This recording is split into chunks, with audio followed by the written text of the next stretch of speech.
Hello दोस्तों, नमस्कार। तो हम लोग जो है सो आज डिस्कस करने जा रहे हैं आपका 25 अगस्त के करंट अफेयर्स को। तो चलिए हम लोग इसकी शुरुआत करते हैं।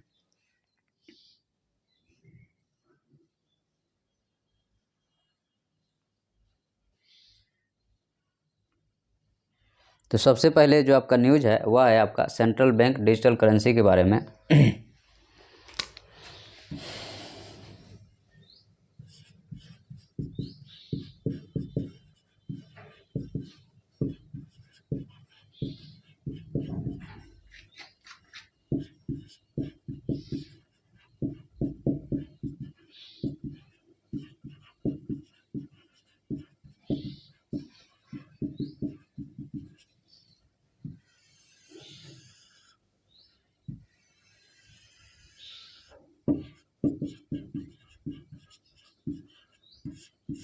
तो सेंट्रल बैंक डिजिटल करेंसी के बारे में जो न्यूज़ है इसमें कुछ स्मार्ट फैक्ट्स को हम लोग देख लेते हैं, जो कि आपके एग्ज़ाम में, मेंस में, कहीं पे भी आप इसका यूज़ कर सकते हैं।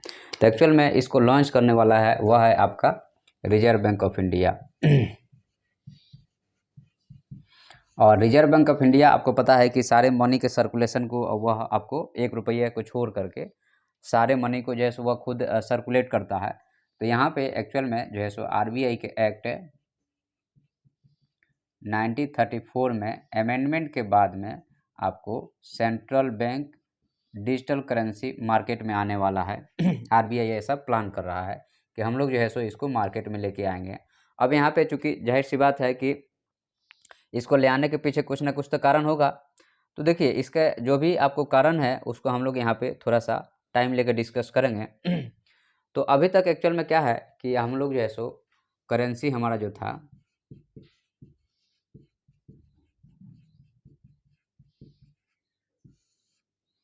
आज के डेट में करेंसी की अगर हम बात करते हैं तो यहाँ पे एक होता है आपका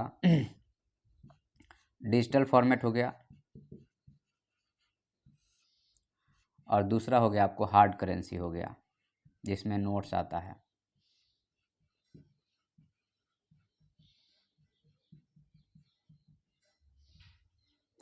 तो जो आपका हार्ड करेंसी है, जो डिजिटल फॉर्मेट है, अब पहले इसकी बात करते हैं। तो आजकल मोस्टली जो नेशन है वह क्या कर रहे हैं कि ब्लॉकचेन बेस्ड लेके आ रहे हैं।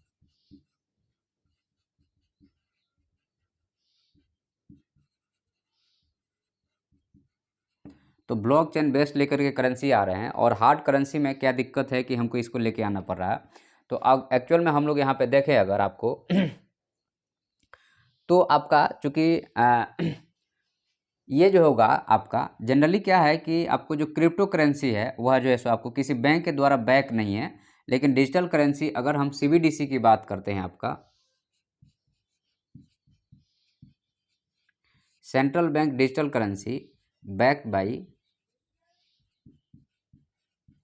आरबीआई, या हम लोग कह सकते हैं कि आपको लीगल टेंडर है यह।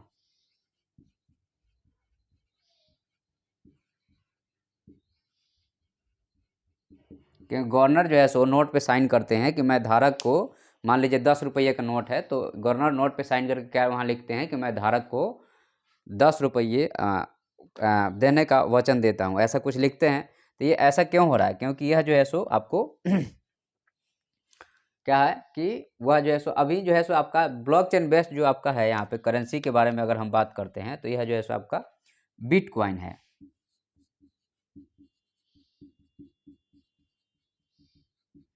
और बिटकॉइन का कोई माई बाप नहीं है, तो यहाँ पे लिखेंगे कि नो लीगल टेंडर।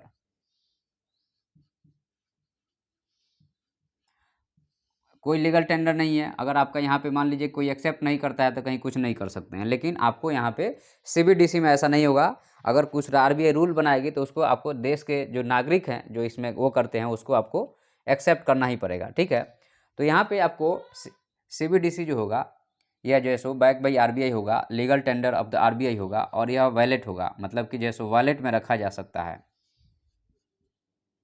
जो कि आपको मोबाइल ऐप से रिलेटेड होगा कि आप उसमें रख सकते हैं और उससे आप ट्रांजैक्शन कर सकते हैं, ठीक है। उसके बाद में नेक्स्ट पॉइंट इसमें है कि आपको यह इशू जो करेगा सीबीडीसी बैक बाई आरबीआई, तो इसको इशू कौन करेगा? तो इशूड बाई आरबीआई ही करेगा।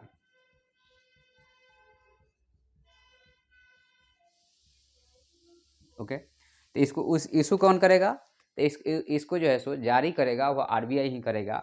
उसके बाद में नेक्स्ट पॉइंट है इसमें कि आपको अब हम लोग थोड़ा सा यहाँ पे देख लेते हैं कि ग्लोबल ट्रेंड्स क्या है, ठीक है, या फिर जो है सो इसकी ऑब्जेक्टिव क्या है, इसको लाने के पीछे का कारण क्या है।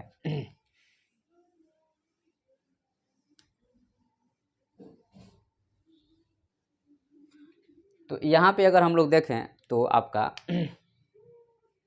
ऑब्जेक्टिव की बात कर रहे हैं अगर हम,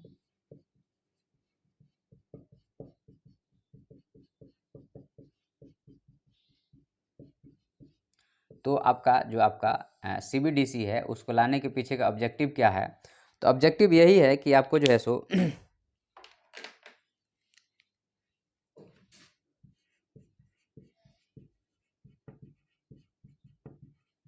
प्रिंटिंग,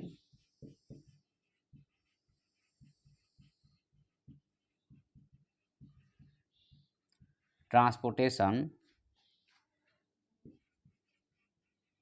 सिक्योरिटी, अब प्लस दुनिया भर का जो कॉस्ट है वह घट जाएगा।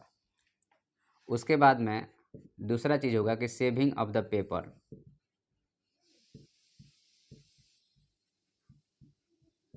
तीसरा चीज़ है कि इजी टू हैंडल,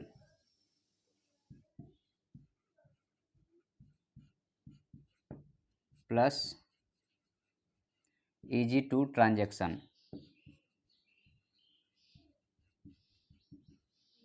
यहाँ पे ट्रांजैक्शन करना भी आसान होगा, इसको हैंडल करना भी आसान होगा, पेपर की सेविंग होगी, और यहाँ पे ये सारा कॉस्ट आपका रिड्यूस्ड हो जाएगा। तो यह एक तरह से कहा जाए तो आपको ओवरऑल जो है सो ट्रांसपोर्टेशन, इंश्योरेंस, लॉजिस्टिक सारा चीज़ कम हो जाएगा, ठीक है, और यहाँ पे आसान हो जाएगा। अब यहाँ पे थोड़ा सा हम लोग देखते हैं कि ग्लोबल लेवल पे क्या हो रहा है, वर्ल्ड में कोई ऐसा कर रहा है क्या। तो देखिए वर्ल्ड में अगर हम बात करते हैं तो बहामास एक देश है, ठीक है, तो इसने जो है सो $100 नाम का यह जो सीबीडीसी लेके आया बहामास।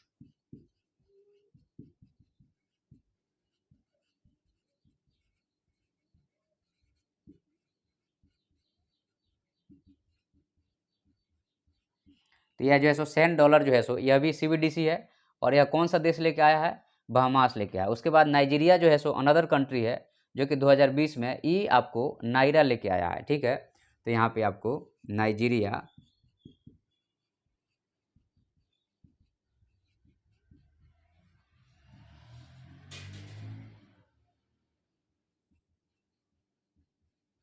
तो नाइजीरिया जो है सो ई नायरा लेके आया है 2020 में। उसके बाद में आपको चाइना जो है सो 2020 में ECNY लेके आया।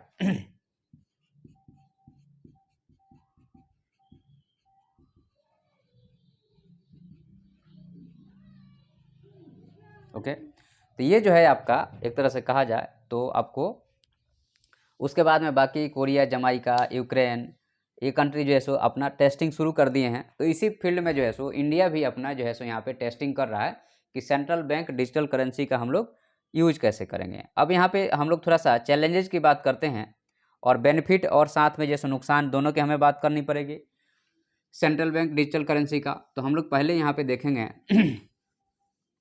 कि आपका यहाँ पे बेनिफिट क्या हो रहा है, ठीक है। तो बेनिफिट की अगर हम बात करें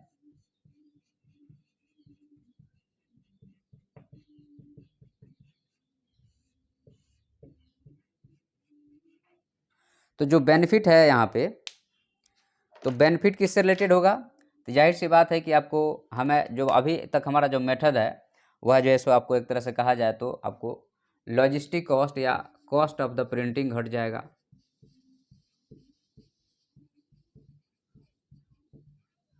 ओके, तो इसकी जो है सो प्रिंटिंग कॉस्ट आपकी रिड्यूस हो जाएगी, तो उतना पैसा बचेगा तो उसका हम लोग कहीं और दूसरे जगह यूज कर सकते हैं। उसके बाद में इजी हो जाएगा आपको क्रॉस बॉर्डर पेमेंट,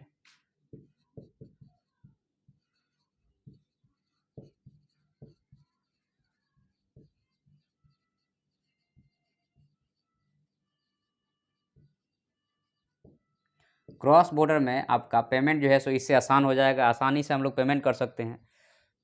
उसके बाद में आपको फाइनेंशियल इंक्लूजन होगा, लोगों तक ज़्यादा पहुंच हो जाएगी।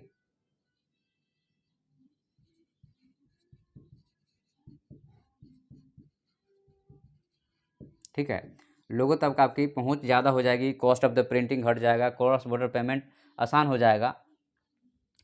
ठीक है, उसके बाद में नेक्स्ट आपका जो है सो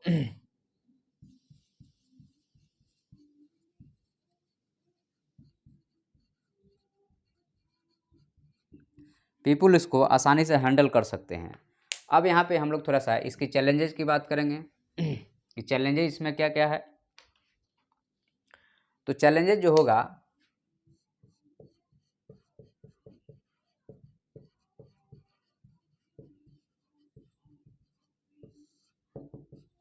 तो देखिए चैलेंजेज में जो सबसे पहला चैलेंज यही होगा कि यहाँ पे आपको प्राइवेसी जो है सो प्राइवेसी का कंसर्न रहेगा, क्योंकि जो है सो ये सब क्या है, ऑनलाइन है। प्राइवेसी कंसर्न रहे, ऑनलाइन है, तो आपको यहाँ पे आपको आइडेंटिटी जो है सो पर्सनल आइडेंटिटी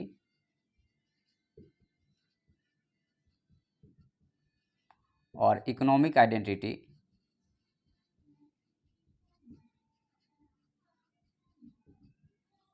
ओपन हो जाएगा। इसलिए ओपन हो जाएगा क्योंकि जैसे ब्लॉकचेन में जो लेजर है वो सभी लोग देख सकते हैं, तो आपकी पर्सनल प्राइवेसी कंसर्न एक ये इशू हो जाएगा। ठीक है, दूसरा जो इसमें इशू होगा यहाँ पे एक बड़ी समस्या ये आ सकती है कि आपको इंड हो जाएगा बैंक इंटरमीडिएशन। समझना बात को, ये बहुत बड़ी इंपॉर्टेंट बात है। तो बैंक इंटरमीडिएशन कैसे इंड हो जाएगा, अभी आप हैं तो आप मान लीजिए कि आप जो है सो ये कोई बैंक है और अपने दोस्त को पैसा ट्रांसफ़र करते हैं किसी वैलेट किसी भी तरीके से, तो यह बैंक के थ्रू ही होता है। ठीक है, तो यहाँ पे बिना बैंक का कोई काम नहीं होता है। अब क्या है कि यह जो है सो मान लीजिए कि इसको कंट्रोल कौन करेगा, आरबीआई करेगा, कोई भी बॉडी करेगा। या मान लीजिए अब यहाँ पे ये आपका एक ये फ्रेंड हो गया और दूसरा ये हो गया, तो यहाँ से सीधे ट्रांजैक्शन होगा और यहाँ पे ये ऐसे जाएगा या आएगा। उस केस में जो ये बैंक था, अब हर एक बैंक का रोल ही ख़त्म हो जाएगा। तो यहाँ पे एक तरह से कहा जाए इन बैंक इंटरमीडिएशन के कारण क्या होगा, आपको बैंक जो है सो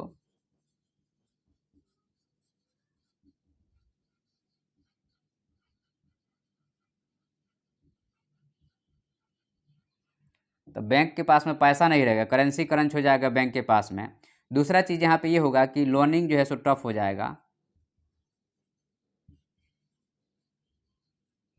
और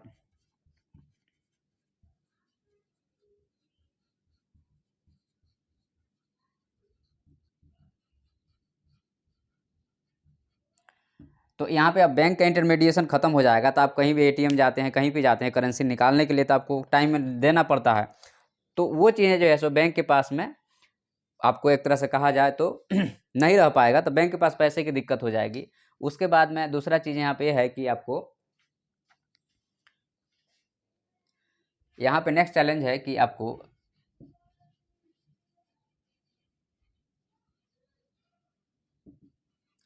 रेगुलर सिक्योरिटी का अपडेट करना पड़ेगा।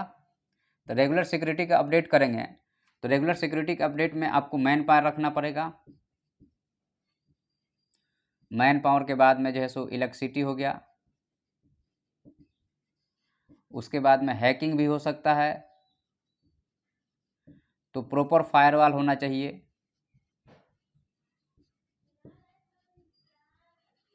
उसके बाद में इंफ्रास्ट्रक्चर क्रिएट करना पड़ेगा। तो भाई यहाँ पे तो आपको पैसा लगेगा, यहाँ कौन सा फ्री हो रहा है। हाँ, ये है कि वर्क फास्ट हो जाएगा, पब्लिक के पास में ऑन हैंड पैसा रहेगा, बैंक पे ज़्यादा डिपेंड नहीं रह पाएगा आदमी। लेकिन यहाँ इसके कारण क्या होगा आपका, इसके कारण प्रॉब्लम भी आ सकता है कि लोनिंग का सिस्टम कैसे चलेगा उसके बाद में, इसके बारे में अभी तक कोई बात नहीं कहा गया है। ठीक है, तो चला आपको हमने यहाँ पे जो है सो आपका सीबीडीसी का जितना भी पॉजिटिव निगेटिव और क्या क्या चल रहा है इस सब के बारे में हमने बात किया आपका। रिजर्व बैंक अभी जो है सो इसको लॉन्च करने वाला है, इस पर काम हो रहा है। आरबीआई 1934 एक्ट में अमेंडमेंट किया गया इसको लेकर के। अब हम लोग नेक्स्ट बात करेंगे आपका अन्ना मनी के बारे में। ठीक है,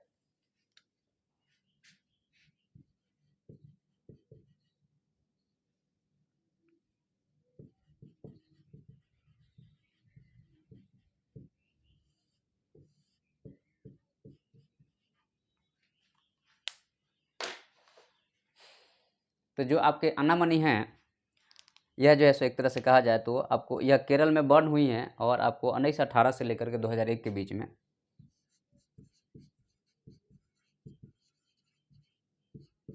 कहाँ बंद हुई? केरल में। और यह एक तरह से कहा जाए तो क्लाइमेटोलॉजिस्ट थी।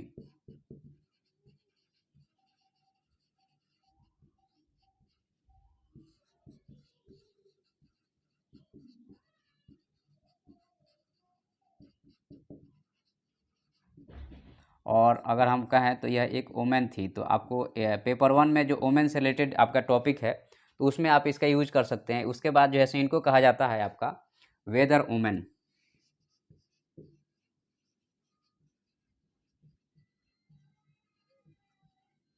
तो इनको वेदर वुमेन कहा जाता है क्योंकि इन्होंने वेदर के फील्ड में अच्छा काम किया है और इन्होंने आपको बहुत सारा जो है सो यहाँ पे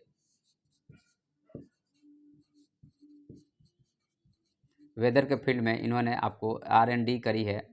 उसके बाद में इंस्ट्रूमेंट भी बनाया है इन्होंने। उसके बाद इन्होंने जैसो रिसर्च पेपर भी आपको पब्लिश करी हैं।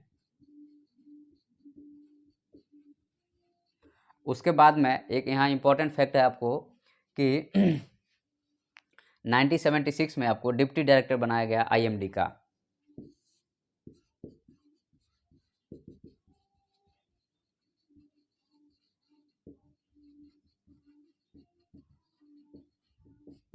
तो 1976 में इनको डिप्टी डायरेक्टर किसका बनाया गया है? आपको इंडियन मेट्रोलॉजिकल डिपार्टमेंट का। तो अन्ना मनी के बारे में चूँकि ये पर्सनालिटी में है तो इनको थोड़ा सा हमें आपको ध्यान रखना पड़ेगा। इसलिए ध्यान रखना पड़ेगा कई बार ऐसा होता है कि नाम जो है सो टर्म दे के पूछ देता है UPSC, तो वहाँ पे हम लोगों को दिक्कत हो जाती है। तो उससे बचने के लिए जो है सो आपको इसको ध्यान रखना पड़ेगा।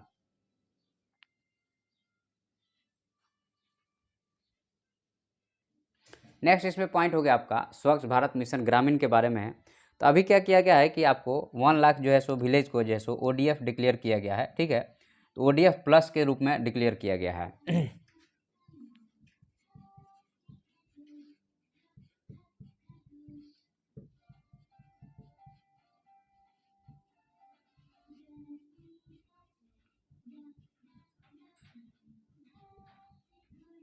तो 1 लाख विलेज को अभी क्या किया गया है आपको यहाँ पे ODF प्लस आपको डिक्लेयर किया गया, ठीक है। तो यहाँ पे आपको जो आपका ये किसके अंदर किया गया है? तो स्वच्छ भारत मिशन ग्रामीण। तो हम लोग इसको कहेंगे SBM ग्रामीण। इसके अंदर में इसको किया गया है। 1 लाख विलेज को हम लोगों ने क्या कर दिया है अभी जैसो आपको स्वच्छ डिक्लेयर कर दिया है। तो यहाँ पे आपको एक्चुअल में कहा है कि ODF स्टेटस जो है एक तरह से तो यहाँ पे आपको ODF का मतलब है कि आपको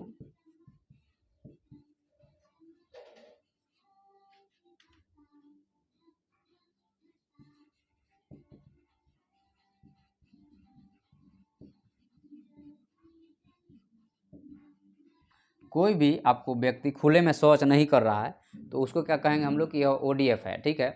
तो ODF विलेज का मतलब कि कोई व्यक्ति जो है सो आपको ODF में आपको खुले में शौच नहीं कर रहा है, ठीक है। उसके बाद में इसमें आता है ODF के बाद में दूसरा जो आता है इसमें वह आता है ODF प्लस, ओके। तो अब यहाँ पे तो हो गया कोई व्यक्ति खुले में शौच नहीं कर रहा है तो आपको ODF हो गया। उसके बाद में जब ODF प्लस का स्टेटस दिया जाता है तो यहाँ पे आपको मतलब कि आपको यहाँ पे आपको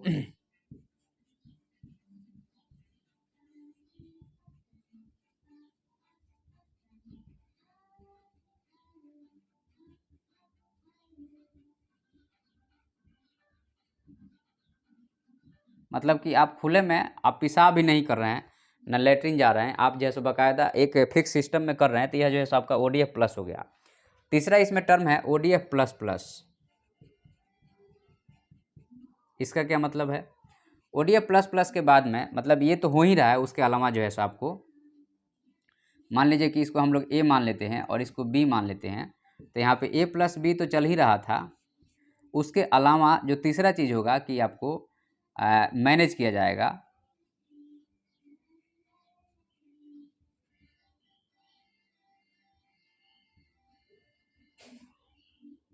जो A और B के जो गंदगी था उसको प्रॉपर रूप से मैनेज किया जाएगा। मैनेज करके और डिस्पोज किया जाएगा, और इसको आपको नो एक तरह से ओपन में इसको नहीं फेंका जाएगा। ये जो है सो आपका ODF प्लस प्लस का टैग हो गया। तो ODF प्लस और ODF प्लस प्लस हो गया। उसके बाद में नेक्स्ट हम लोग देखेंगे आपका कि आपको स्वच्छ भारत मिशन ग्रामीण के बारे में, ठीक है।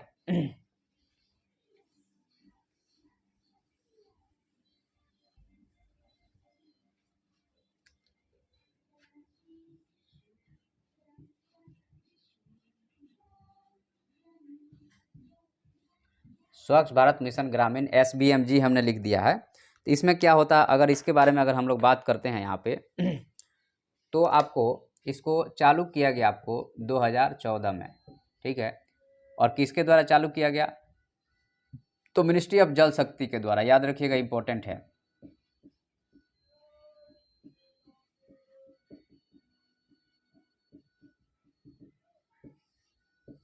ठीक है, यह जो चालू किया गया है वह मिनिस्ट्री ऑफ द जल शक्ति के द्वारा इसको चालू किया गया है। और एक तरह से कहा जाए तो यह नेशन वाइड जो है सो कैंपेन है।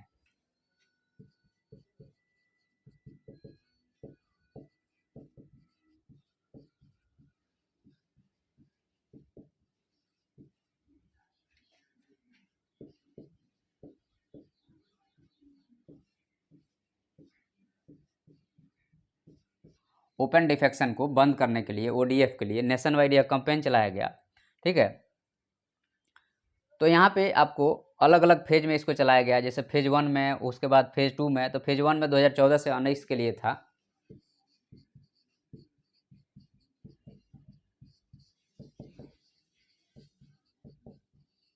5 साल के लिए था। और यहाँ पे टारगेट भी रखा गया कि हमको फेज 1 में कितना काम करना है और फेज 2 में कितना काम करना है, ठीक है। तो फेज 1 में हमें कहा गया आपको कि हम लोग जो 38.1% करेंगे। उसके बाद फेज 2 में जो है सो इसका, तो पहले वाले में एक्चुअल में क्या था यहाँ पे कि हमें ODF करना है, ठीक है। ODF कर देना है विलेज को, 14 से 19 के बीच में ODF कर देना है। और फेज 2 में जो है था वह आपको सॉलिड लिक्विड जो है सो और प्लास्टिक वेस्ट। तो यहाँ पे आपका फेज 2 में जो है सो आपको 19 से 24 के बीच में है। यहाँ पे आपको solid liquid waste management, okay. तो यहाँ पे आपको 19 से लेकर आपको 24 के बीच में या 25 के बीच में जो है सो आपको सॉलिड लिक्विड वेस्ट मैनेजमेंट इसमें करना है। अब यहाँ पे क्या है कि आपको सॉलिड लिक्विड वेस्ट मैनेजमेंट में 4 चीज़ें हैं। इसमें जो है आपका 4 चीज़ें हैं। तो हमें आपको प्लास्टिक वेस्ट को हमें ख़त्म करना है। स्लज जो निकल रहा है, जो कि आपको लेटरिन वगैरह से निकल रहा है, उसको हमें मैनेज करना है, ठीक है।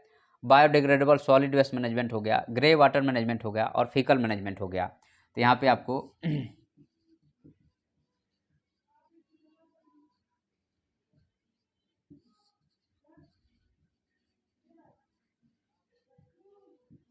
ये जो है सो आपका, ये जितना भी आपको आउटपुट निकल रहा है किससे, लेटरिन से और पेशाब से, जो नालियों का है, उसको ट्रीटमेंट करके और हमें आपको इसको छोड़ना है। तो फेज 1 और फेज 2 का टारगेट हो गया। उसके बाद में आपको स्वच्छ भारत मिशन तो आपको पता ही है, ठीक है। और इसके बाद में जैसे इसमें बहुत सारे स्कीम है। उसके बाद सेम टाइप से जो अर्बन एरिया के लिए जो चालू किया गया, वह चालू किया गया आपको ministry of the urban and housing affair के लिए। पूरा का पूरा चीज़ सेम ही था। यह भी जो है सो आपको 2 फेज में 2014 से लेकर 2019 और 19 से लेकर के 25 के बीच में हम लोग का यहाँ पे टारगेट है, ठीक है। तो ये जो है सो आपका हो गया क्या, स्वच्छ भारत मिशन के बारे में हो गया। तो इससे आपको प्रीवियस ईयर में क्वेश्चन मेंस में भी आया हुआ है, ठीक है। अब नेक्स्ट हम लोग जो देखने जा रहे हैं यहाँ पे, वह देखने जा रहे हैं आपको यहाँ पे हंगर स्टोन के बारे में।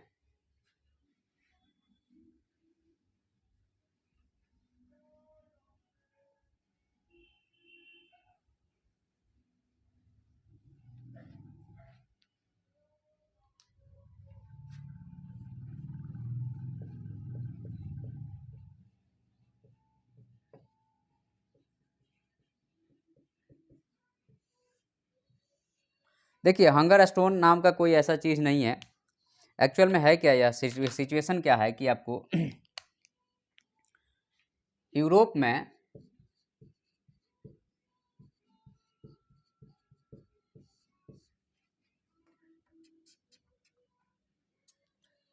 में क्या हो रहा है, आपको रिवर जो है सो एक तरह से कहा जाए तो बैक जा रहे हैं, या कहिए कि आपको घट रहा है, वाटर लेवल डाउन हो रहा है।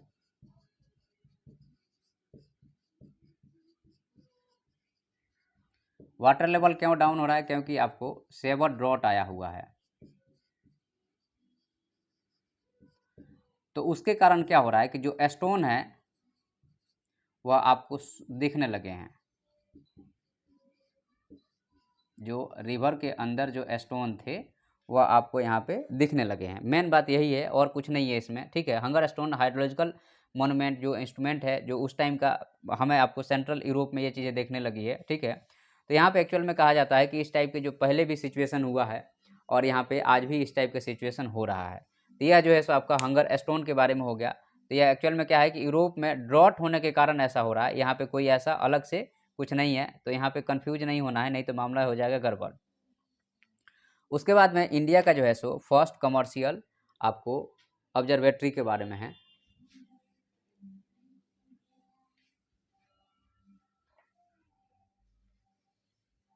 इंडिया का जो है सो फर्स्ट कमर्शियल आपको ऑब्जर्वेटरी है। तो स्पेस सिचुएशनल अवेयरनेस हो गया, ठीक है।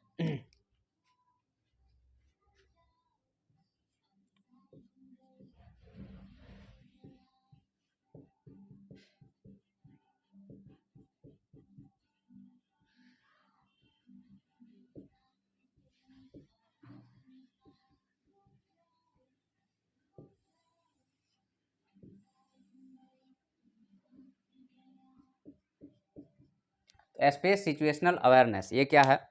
तो यह एक ऑब्जर्वेटरी है। तो यहाँ पे आपको फर्स्ट कमर्शियल जो है सो SS से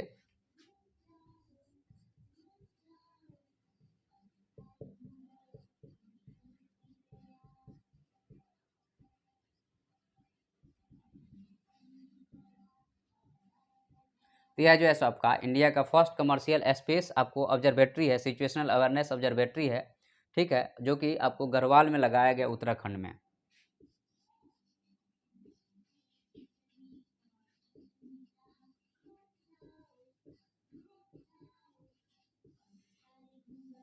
ठीक है। तो इंडिया में ऐसा पहली बार हुआ है कि हमें जो है सो अपना स्पेस सिचुएशनल अवेयरनेस जो है सो हमारा अपना लगा है इंडिया में। और यह जो है सो एक तरह से कहा जाए तो एक्चुअल में, और इसको लगाया किसने है? तो सेटअप बाई जो है सो आपको दिगंतरा, ठीक है।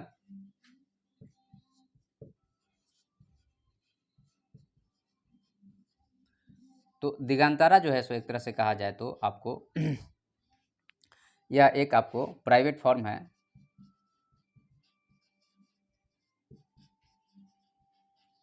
स्टार्टअप है। तो ये जो है आपका दिगंतरा ने इसको जो है सो, यह बेंगलुरु बेस्ड है।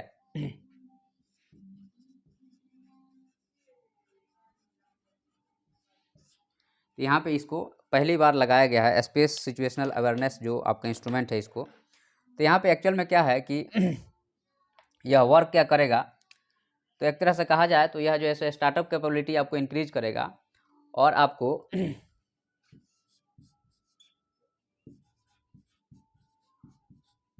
वर्क की बात करते हैं तो आपको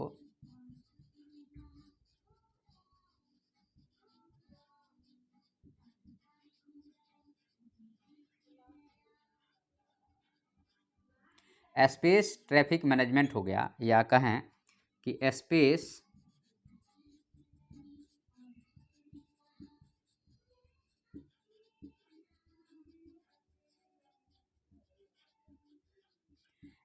डेब्रिज को आपको एक तरह से मॉनिटर करेगा।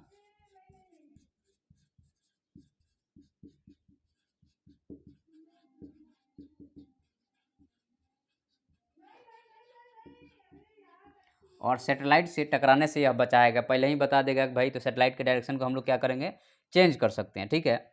और यहाँ पे आपको ये हर एक तरीके के सैटेलाइट को आपको जो है से आपको मदद करेगा उसको वहाँ से टकराने से।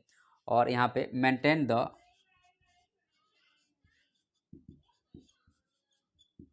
सिचुएशन ऑफ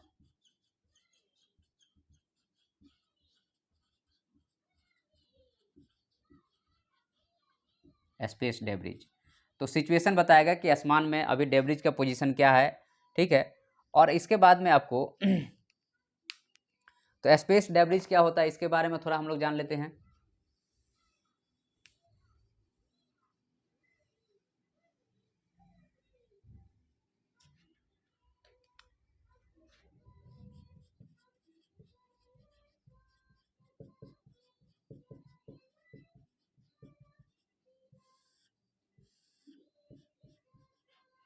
तो स्पेस डेब्रिज के बारे में अगर हम बात करें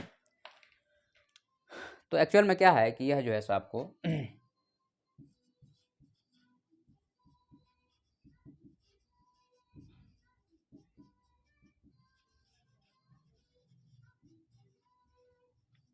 यह अर्थ ऑर्बिट में मिलेगा, डस्ट हो गया, सैटेलाइट पार्ट हो गया, मेटियोर्स हो गया,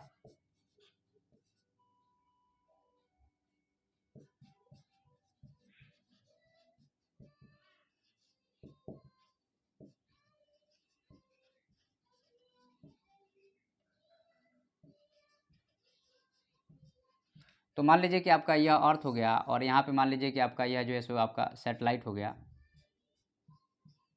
और यहाँ पे मान लीजिए कि यह कोई टुकड़ा है या यहाँ पे कोई टुकड़ा है और यह जो है सो ऐसे मूव कर रहा है तो यहाँ पे टकराएगा तो यह जो है सो खराब हो जाएगा।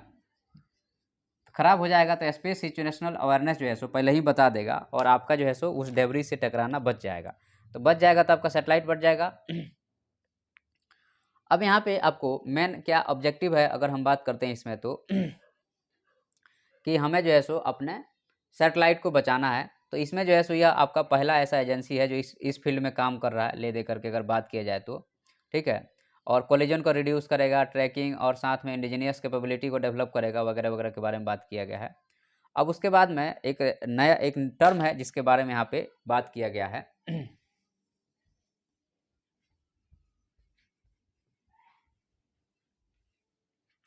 तो आपको यहाँ जो टर्म है वह है आपको एक्कुलट्यूरेशन। अब इसका प्रोनाउंसिएशन आप लोग थोड़ा देख लीजिएगा।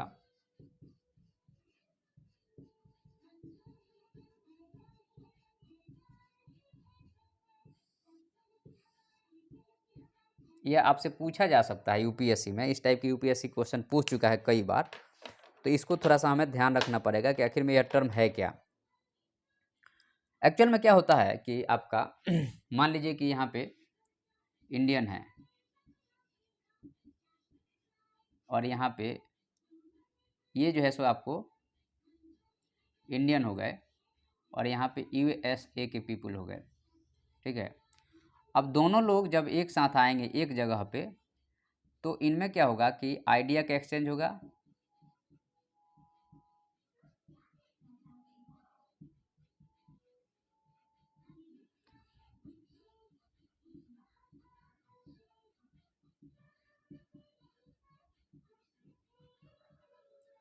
कल्चर का एक्सचेंज होगा, ठीक है। और यहाँ पे आपको एक मिक्स्ड कल्चर देखने को मिलेगा। बट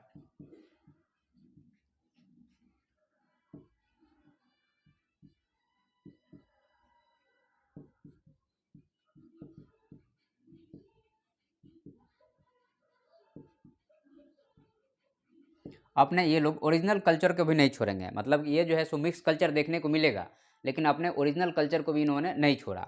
एग्जाम्पल के लिए अगर हम बात किए हैं यहाँ पे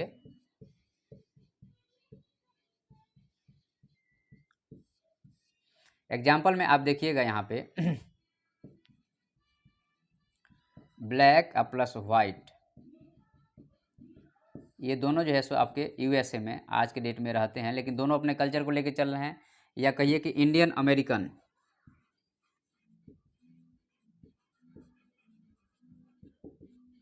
ओके। ये भी जो है सो आज के डेट में अपने कल्चर को लेके चलते हैं, वहाँ रहते हैं, लेकिन जो भी आप अपने यहाँ का कल्चर होता है उसको जो है सो वो लोग फॉलो करते हैं। तो यहाँ पे इसका आउटकम क्या आता है?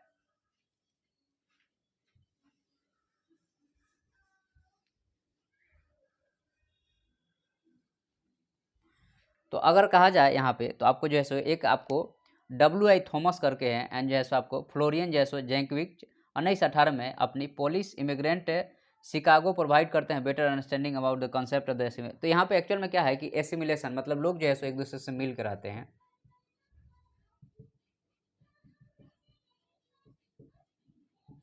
तो यहाँ पे आपको यहाँ पे एसिमिलेशन देखने को मिलता है। एसिमिलेशन के अलावा जो है आपको एक तरह से कहा जाए तो सेपरेशन हो गया क्योंकि दोनों अपने कल्चर को छोड़े नहीं हैं, सेपरेशन भी देखने को मिलता है। इंटीग्रेट भी लोग होते हैं, इंटीग्रेशन भी देखने को यहाँ पे मिलता है। उसके बाद में यहाँ पे माइग्रेशन आपको मार्जिनलाइजेशन भी मिलता है।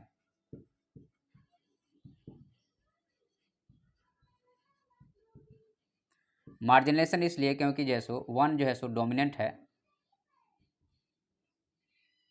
और दूसरा जो है सो माइनॉरिटी में है। जैसे इंडिया में अगर हम बात करते हैं तो इंडिया में आपको हिंदू और मुस्लिम हो गए, या कहिए कि हिंदू और क्रिश्चियन हो गए, ठीक है। ये जो है सो आपको एक्युलट्यूरेशन का जो है सो एक तरह से कहा जाए तो रिपरकर्शन आप देख सकते हैं। उसके बाद में नेक्स्ट पॉइंट है इसमें सेपरेशन, इंटीग्रेशन, माइग्रेशन हो गया, ठीक है। तो ये जो है सो आपका पूरा का पूरा जो है सो ये टर्म था, टर्म को आपको एक्सप्लेन करना या कहीं पे यूज कर सकते हैं। कहाँ यूज कर सकते हैं आप? जब ऐसे वगैरह लिख रहे हैं तो वहाँ पे यूज जरूर कर सकते हैं। उसके बाद में यहाँ पे हमारा है दूसरा जो न्यूज है वह है आपका सिंह प्रोजेक्ट के बारे में।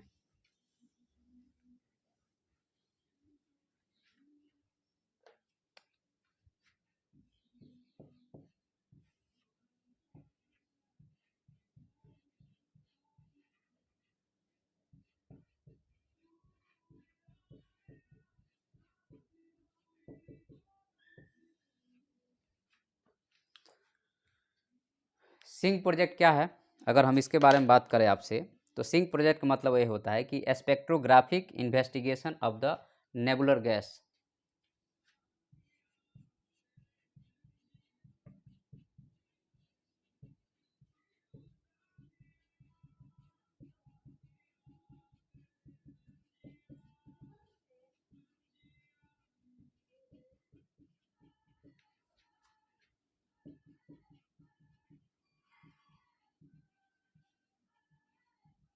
ओके, तो यहाँ पे आपको याद रखना है कि आपको spectrographic investigation of the nuclear nebular gas हो गया। तो यहाँ पे आपको सिंह जो है यह प्रोजेक्ट आपका जो कोलाब्रेशन है Indian institute of the astronomy and the Russia academy of the science का है।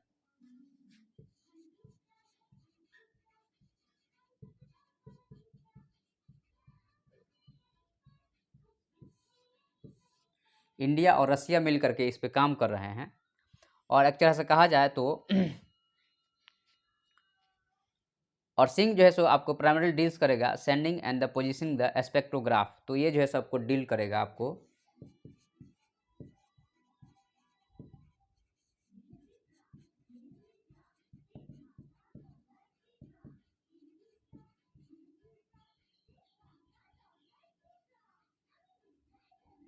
तो जो हमारा स्पेक्ट्रोग्राफ है उसकी सेंड करना, उसकी पोजीशन को समझने के लिए जैसे इंडिया और रशिया मिल करके इस पर काम कर रहे हैं। और यहाँ पे आपको एक तरह से कहा जाए तो इंस्ट्रूमेंट डेट बोलता कि स्प्लिट करेगा लाइट कंस्टमेंट आपको फ्रीक्वेंसी का, वेवलेंथ का, एंड स्टडी जो है सो हम लोग अल्ट्रा वायलेट रेडिएशन के यहाँ से स्टडी होगा।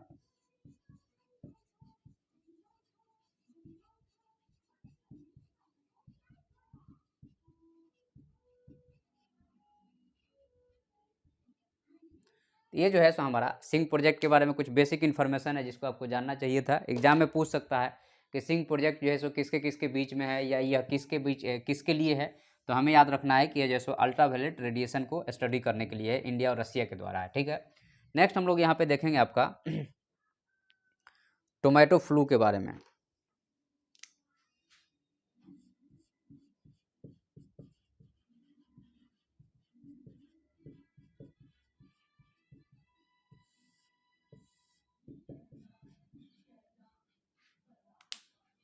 तो जो आपका टोमेटो फ्लू है इसको हम लोग आपको टोमेटो फीवर भी बोलते हैं।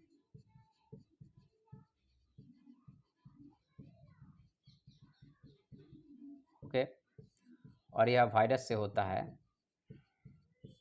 इसमें आपको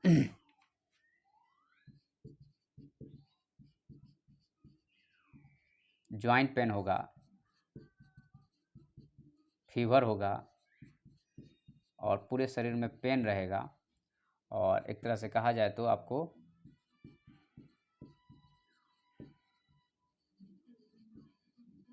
बॉडी पार्ट पे आपको स्पॉट दिखेगा। अभी कोई स्पेशल ट्रीटमेंट इसके लिए नहीं अवेलेबल है।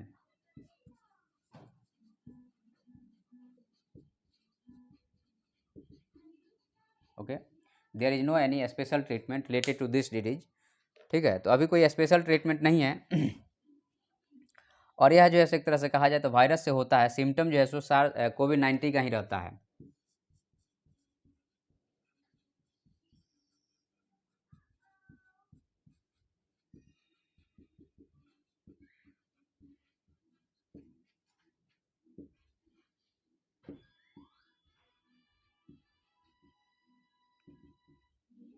तो यहाँ पे आपको यह जो है सो सार्स कोव सेकेंड नहीं है, सॉरी 19 है, सार्स कोव सेकेंड नहीं है यह, लेकिन जो है सो आपका सिम्टम सेम टू सेम रहेगा, और मोस्टली इम्पैक्ट जो कर रहा है यह चाइल्ड को कर रहा है।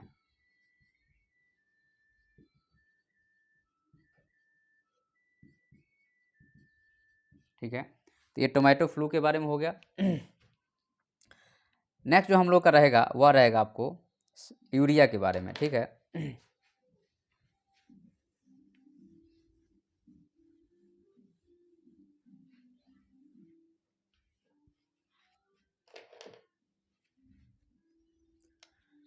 अब हम लोग बात करेंगे आपका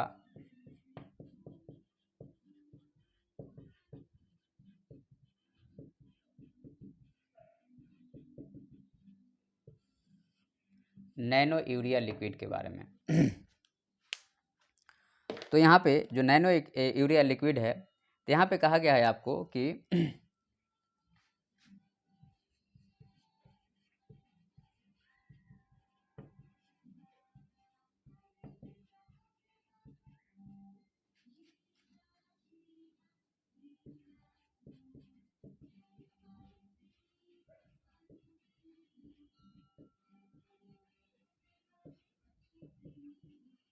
हम लोग आपको 2025 तक जो है सो सेल्फ सफिशिएंट हो जाएंगे। यूरिया मंगाना हमें नहीं पड़ेगा, इंपोर्ट नहीं करना पड़ेगा।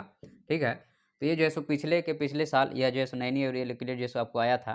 तो यहाँ पे एक्चुअल में क्या है कि हम लोग क्या करते हैं नैनो यूरिया लिक्विड में कि यूरिया को जो है सो हम लोग पहले अभी यहाँ पे छोटे छोटे दाने में रखते थे, अब उसको लिक्विड में कन्वर्ट कर दे रहे हैं, तो उसकी जो है सो आपको अमाउंट बढ़ जाता है। तो एक तरह से कहा जाए तो आपको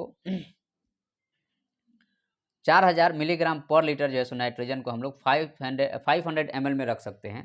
तो आपको 40,000 मिलीग्राम पर लीटर को हम लोग जो है सो आपको यहाँ पे 500 ml के बोतल में रख सकते हैं। इसका स्टोरेज हमारे पास आसान है। ठीक है, पहले जो है सो हमारे पास स्टोरेज का भी प्रॉब्लम रहता था, अब स्टोरेज का भी, और इसको डेवलप किया है आपको Indian farmer fertilisers cooperative limited IFFCO ने।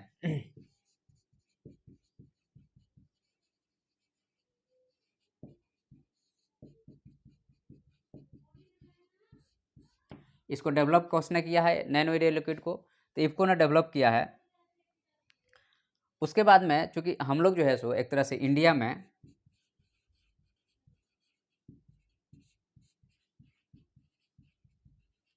यूरिया और डीएपी डाई अमोनियम फॉस्फेट के एक तरह से बिग इंपोर्टर हैं।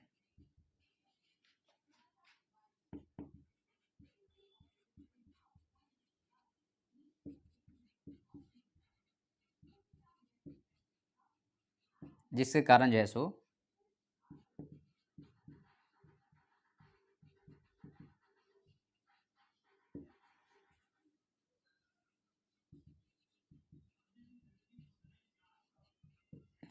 तो कॉस्ट जो है सो इंटरनेशनल मार्केट में हम लोग जैसे इंपोर्ट करके इसको बढ़ा देते हैं, लेकिन आने वाले टाइम में अब हम लोग जो है सो इस पर अगर हम इंडिपेंडेंट हो जाएंगे तो हमारी ये समस्या भी ख़त्म हो जाएगी। और दूसरा चीज़ यहाँ पे यह है कि आपको जो 70% जो है सो हमारे आज के डेट में एग्रीकल्चर में जो आपको चीज़ें लगती है वो भी कम हो जाएगा। तो यहाँ पे आपको अगर हम बात करते हैं आपका तो हम लोग यहाँ पे थोड़ा सा अगर हम बात करें आपका कि आपको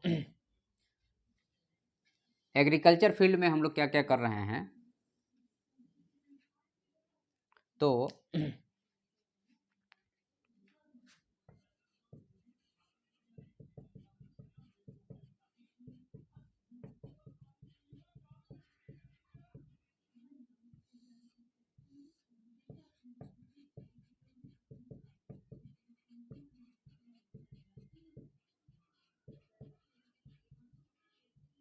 नीम कोटिंग यूरिया लेके आए और यहाँ पे जैसे फर्टिलाइज़र को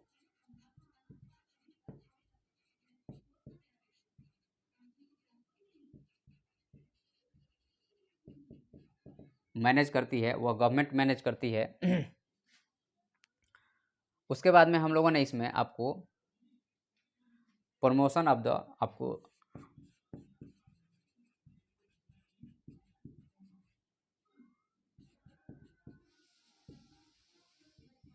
C2 कंपोस्ट को हम लोग प्रमोट कर रहे हैं। उसके बाद में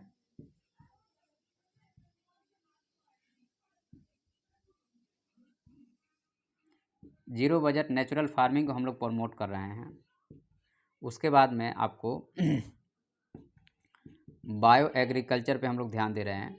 ये जो है सो हमारे एग्रीकल्चर फर्टिलाइज़र को कम करने के लिए, और अभी जो है सो MS में भी जो है सो आपको चेंज किया जा रहा है ताकि फर्टिलाइज़र का हम लोग कम से कम यूज कर पाएँ। ठीक है, आगे हम लोग बात करेंगे यहाँ पे आपका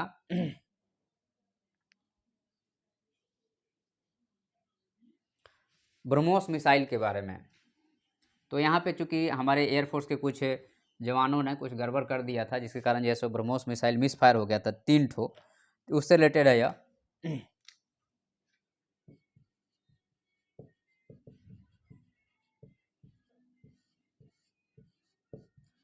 तो यहाँ पे यह एक जॉइंट प्रोजेक्ट है।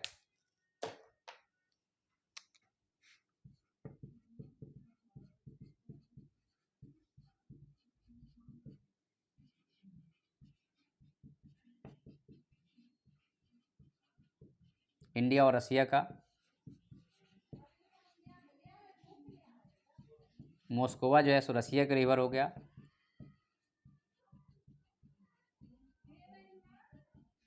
ब्रह्मपुत्रा इंडिया का रिवर होगा। दोनों के नाम पे जो है सो आपका ब्रह्मोस पड़ गया। 2 रिवर के नाम पे है, याद रखिएगा। इनिशियल रेंज जो था इसका ओरिजिनली जो है सो आपको 290 किलोमीटर था।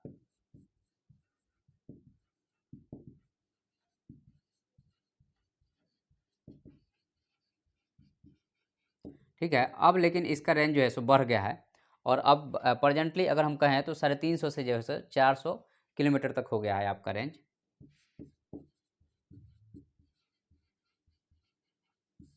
ठीक है, उसके अलावा एक तरह से कहा जाए तो आपको यह जैसे एक्यूरेट भी है और काफ़ी फास्ट है। ठीक है,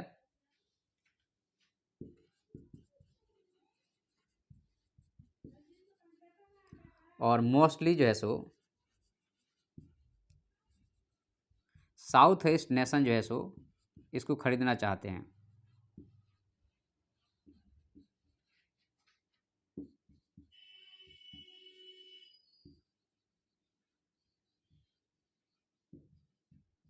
यह जो है सो साउथ ईस्ट नेशन इसको बहुत जल्दी जो है सो परचेज करने के मूड में है। ठीक है, तो यह जो है सो ब्रह्मोस मिसाइल के बारे में हो गया।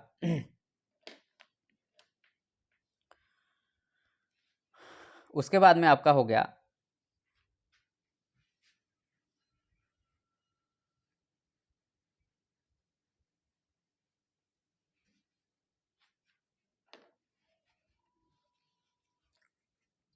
VLSRSAM।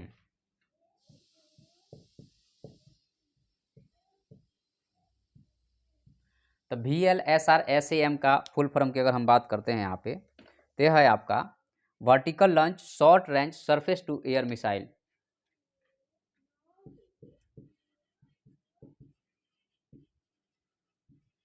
Vertical launch short range